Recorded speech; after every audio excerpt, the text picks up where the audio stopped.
We are back with Beer with the Queer. I have another guest. It's very exciting. I'm in New Orleans. I'm in the Howlin Wolf. Suck it, Steve Miller.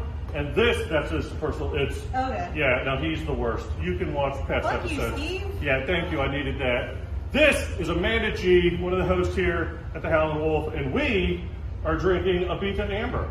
That's right, keeping it local, New Orleans. I'm sorry, I said it like that. Oh, I was just going to compliment you. You said it right the first time. Damn it. You said New Orleans, you nailed it. Yeah, and then I went real touristy. You had to do it in Orleans. Yeah. Who dat? This is getting so bad. Yeah, it's really... Just quit while you're ahead.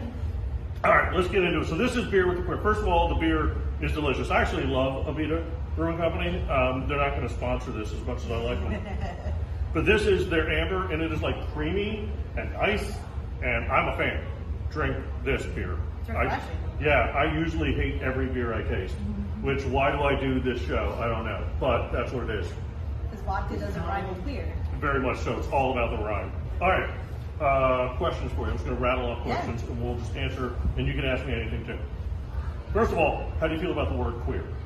I personally, I've had a lot of discussions about this because I host a show called Greetings from Queer Mountain, and a lot of the older queers don't love it because they remember when queer was the slur. Yeah. I kind of see it as like a taking back of the word, and I like it as an umbrella term because as our community kind of expands and everybody, I always think it's cool, like everyone has this new language that they can use that I didn't have as a kid, but there still needs to be some sort of umbrella term, and for me, queer fits that. I think that's the best way. The umbrella term is the best. And first of all, they're lucky to still be alive. So, all right, take your win, people.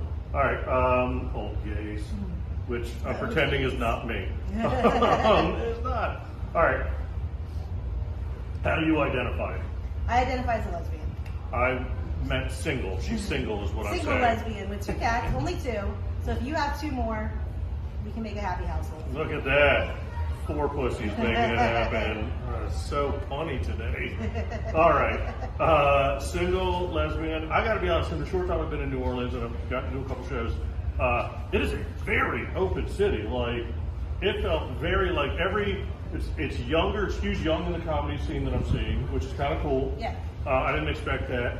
I love the mix of like ethnicity and gay, straight, poly, everything. I thought that was really cool. I didn't know what to expect, but that is a really cool. Is that really kind of just what I'm seeing is the scene around here? It's a heavy amount of queer people in the scene. Is that true? I think it is, and I think we've worked really hard to cultivate. Because I think for a while there ends up being like 2 scenes where you have like just splits in more conservative leaning and liberal leaning, but I feel like we've worked really hard, and especially like post-COVID, we've really come together to make sure, like for this show, for example, we will only have a maximum of 2 straight cis white dudes on the show. Okay, cool. That's our maximum, so they can still be on the show. Like, we're not saying nobody can, but we want to make sure it's diverse.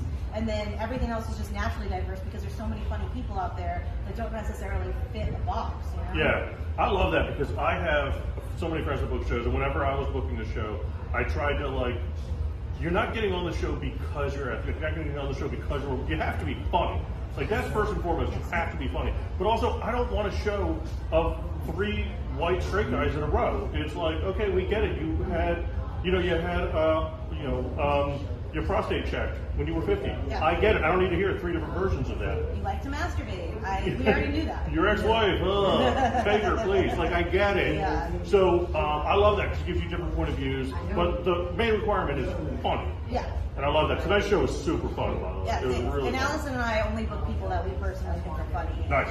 That might get us in trouble sometimes, but That's I not want to true at say... all. They put me on the show and they do nothing. No. I wasn't even there yesterday. And everyone's like, you got to talk to this guy, Jeff. I am. He's tomorrow. He's coming to my show. It's all good. I was just digging for a compliment, and it happened, and I got it. Suck it, Steve. That's why we do this whole thing. We need more validation than being on stage. Oh my it's God. not enough. So much validation. All right, we'll wrap it up. You got anything that you want to tell the people that you don't think they know about single lesbians? I think they all know that we love cats. Yeah, I don't know. Let's go through the lesbian stereotypes. Are you handy? Oh no, I'm not handy at all. Got it. Can you fix things? I don't know why. I think those are different things. No, All right. I've never changed a tire in my life, and I absolutely refuse to do it.